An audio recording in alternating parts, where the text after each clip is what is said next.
Hey, Sherry, it's so good to see you. How are you? Hi, Jamie. I'm doing great. Thank you so much for having me today. Oh, I'm so pleased to see you.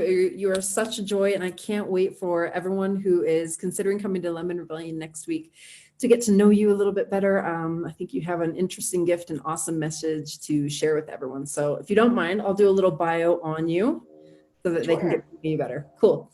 Sherry Sambursky is a certified life coach trained in shadow work by Debbie Ford, New York Times bestselling author.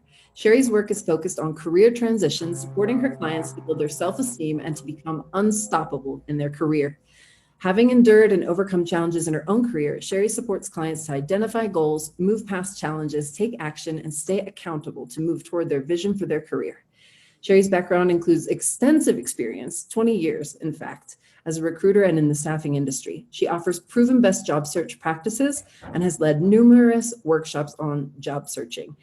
And the title of your presentation for next week is Three Proven Keys to Raise Your Self Esteem in Your Career. And gosh, this couldn't be a more relevant topic. A lot of people have had some job transitions, some have to get their feet on the ground again, looking for work kind of in this new context that the pandemic has brought on all of us. And I can't wait to hear some of your wisdom and insights.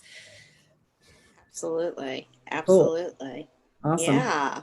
So I know, and you know, as Americans, so much of our identity gets tied up in our job. And with a lot of people having lost their jobs recently, it can be a really hard hit on your self-esteem. So, because a lot of times what we do defines who we are. How do you address that in your coaching?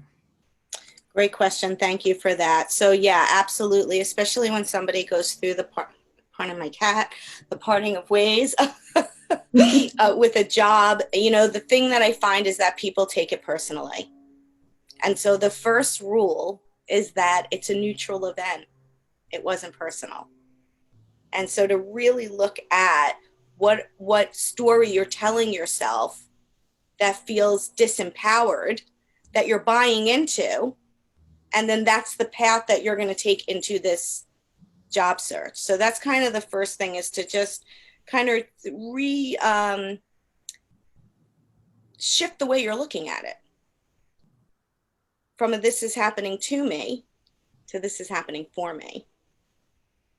That sounds really incredible. Okay, very good. So, shifting how you look at it, seeing it not as something to shy away from, but as an opportunity to build up the next steps.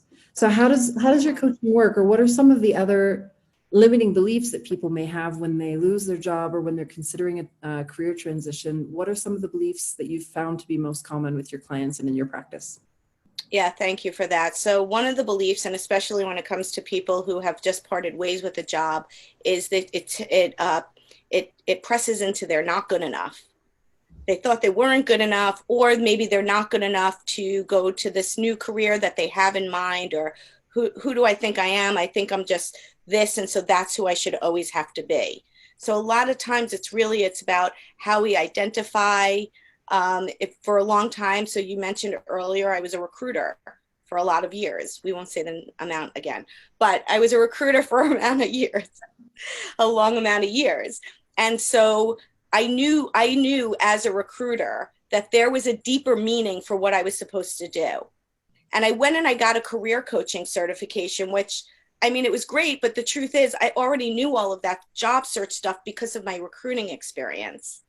So I kept thinking that all that there was for me to be this recruiter who's kind of hoping to be a coach, a career coach one day. And I kept having this feeling that there was something deeper. And that's when I found Debbie Ford's work. And that's when I kind of went, oh, this belief stuff and the limiting beliefs goes really well with the job search stuff, because it's the beliefs and the identity and all that stuff that gets in our way of creating our dream job, right? So I had to stop identifying as just a recruiter and start identifying as a certified life and career coach who could really help people transition their career. And it's important also to look for proof. So one of the things I did in finding that new identity was I was constantly looking for proof that my coaching worked. And I did that by seeing the success of my clients. So for people in the middle of a career transition, look for proof of the things that you're good at that's going to help build your confidence. Fantastic advice. That is awesome. I know a lot of people also feel kind of pigeonholed into their career. Maybe it's gone pretty well for them. Maybe they keep getting promoted. They're making more money. And at some point they say to themselves, I think I'm miserable, but how am I going to get out of this situation? Because, you know, it kind of ticks the boxes for everything that a great career should have, but yet they don't feel satisfied or fulfilled or aligned within that career. Have you ever come across anyone in that kind of circumstance? And what are some of the tools or wisdom that you would share with someone that finds themselves in that position? Yeah, I've been in that position myself, and lots of my clients come in that position. And I think it goes about, so I wanted to piggyback on what I said earlier, and it goes into what we're talking about now. It's really about letting go of who you think you are for who you can become, right? So if you're feeling a downward pull in things that you're doing in your career, then one, you have to be willing to let go of it. And I mean responsibly. I don't mean just quit your job and have no income and be like, well, Sherry told me that I should just quit if I'm not happy. That's not what I'm saying. Yeah.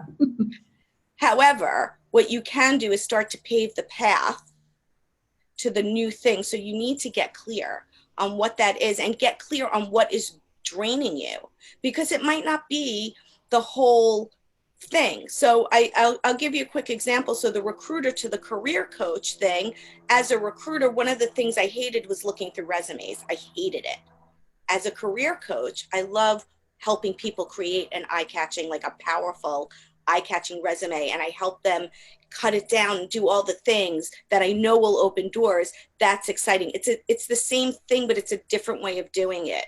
So really looking at, like, what do you do? What gives you energy? What skills do you want to bring with you? And what are you ready to leave behind?